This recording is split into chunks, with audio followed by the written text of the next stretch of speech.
Howdy doody, folks. Thank you for coming back to see me once again this late night of January 17th, 1942. I'm Jesse T, baby. This is my co-host. My name's Bob Lazar. Bobby Lazarius. Let's go. We're going to jump right into it. Yeah, Jake Paul, Mike Perry. Wow. Not a super surprising victory for Jake Paul. Mike Perry's an absolute savage. He's a savage.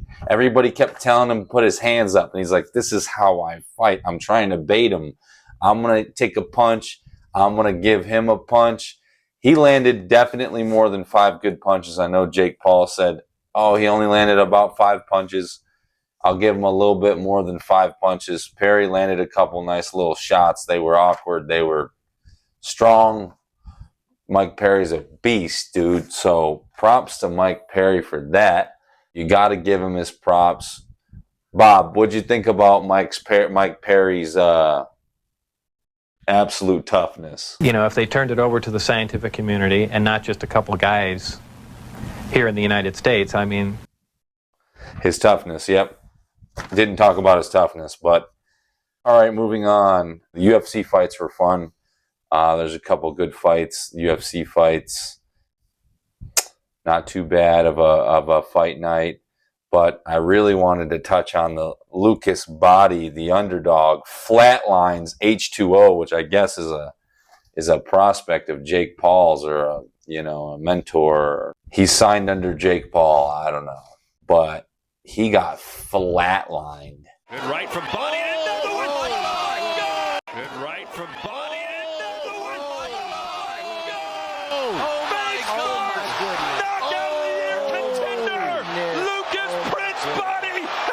Absolutely flatlined. I was sitting there watching him, and he was hitting this dude with a lot of shots. He looked good. They had nice snappy punches. He was quick. He had, he looked pretty good. And I'm just watching this dude. This dude just keeps walking him down, keeps taking punches. I'm like, I don't know. This dude's setting up. Like, he's trying to set him up to throw big shots. And H2O was getting a little tired, dropping his hands a little bit, and got caught big time. Wow, you don't see that all the time, especially with this DAZN boxing. I mean, to be honest though, Jake Paul did flatline Tyrone Woodley, which was there tonight. Shout out to Tyrone Woodley. Yeah, Jake Paul did flatline Tyrone Woodley, pretty similar. This kid H2O got flat. And by the way, what's up? So he flatlines, he knocks out H2O, and then Lucas Body runs to go celebrate, and the referee, he just doesn't even care about H2O, is just flatlined on the ground. He's running after Lucas, trying to grab his pants. Like, what are you doing? Eviscerated Ashton H2O still. What? Let the dude celebrate. I mean, focus on the... I don't know. Am I wrong? Like, what was that all about? That was really weird. Very, very weird. I've never seen a ref focus on stopping a guy from celebrating. I've never seen that before. It was very odd to me. I don't know what kind of agreement or what they told this ref. I don't know what was going on with that. I've never seen that before. That was very weird. So, Jake Paul, Mike Perry. Wow, dude. Jeez, man. Mike Perry's a savage. He took a lot of big shots and ate them. I wish he didn't try to kind of shuffle to the side and he stumbled a little bit. I really wish he would have kept going. He's really a guy that you got to let die in there. Like, you got to let him have it. It might seem fucked up to say to most people, but Perry's the type of guy to take those punches, get beat down, get his second win, come back. That being said, I don't know if he could do that in the boxing ring with Jake Paul. Jake Paul is, he hits pretty hard. He hits like a truck, dude. So, also, after the fight, apparently Jake got some cojones and like, hey, give me Alex Pereira. What? You gonna do that to yourself, Jake? You're going to do that to yourself? He called, I saw on Instagram, my buddy sent me, he called Alex Bejeda and said, he FaceTimed him. He FaceTimed him and said, sign the contract. Will Dana let you do this? The bigger they are, the harder they fall, Jake Paul said. The bigger they are, the harder they fall, Jake Paul said to Alex Bejeda. And then he said, you're light work, and hung up.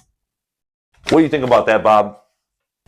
You need a large group of people in a large lab to research what's going on there, not a little quiet installation. It's the security itself. Yeah, that's crazy. That's so crazy, man. I cannot believe Jake Paul did that. Dude sells. The dude really knows how to promote himself. Seriously, man. He's a hard worker. He's an amazing promoter. Props to Jake Paul for annihilating Mike Perry in there. You know, it's really not a huge deal. I'm just glad that Mike Perry didn't get flatlined. If Mike Perry got flatlined like Tyron Woodley did, like Jake Paul did to Tyron Woodley, if that happened, I'd be devastated. You know, I'd be like, man, damn. You know, it hurt a little bit because I feel like it would kind of damper his bare knuckle BKFC career. I don't really think this is doing anything to his BKFC career. Boxing's different. Jake Paul is better than everybody thinks he is. Jake Paul is much bigger than Mike Perry as well. Luke Rockhold was bigger than Mike Perry too, but he got his shit kicked in and he broke in there. So I don't know what that was about. Luke Rockhold's a little, I don't know. He broke in there. Jake was the better man tonight. Jake was the better man, and he's always going to be the better man in a boxing ring. He will not do that in the BKFC. He said it tonight. He said he's down to do BKFC. Bullshit. Let's see it then. Let's see him do BKFC. Let's see that. That'll never happen. That'll never happen, bro. That'll never happen. So bottom line is Jake Paul was victorious tonight in spectacular fashion. Jake Paul TKOs Mike Perry, stops Mike Perry in the 6th round, was somewhat impressive. I'm not taking back all that crazy. I kind of expected, I think we all expected Mike Perry to take some punches, and he did. Mike Perry took those punches big time. He ate them.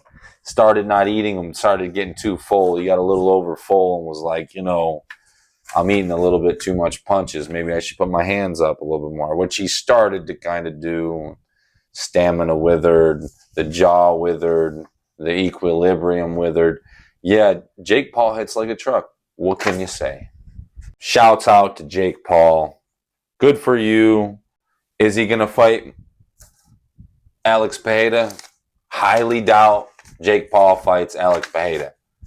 That's never going to happen. He's the current light heavyweight champion in the UFC right now. Former middleweight champion. So, and he's talking about going up to heavyweight a little bit. He's exploring his options. We're not going to see Jake Paul, Alex Bejeda anytime soon.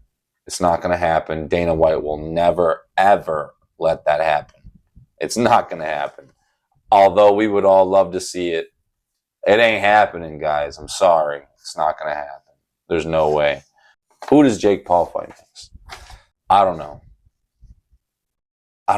Who can beat Jake Paul that would be fun to watch, that's relevant? Ryan Garcia.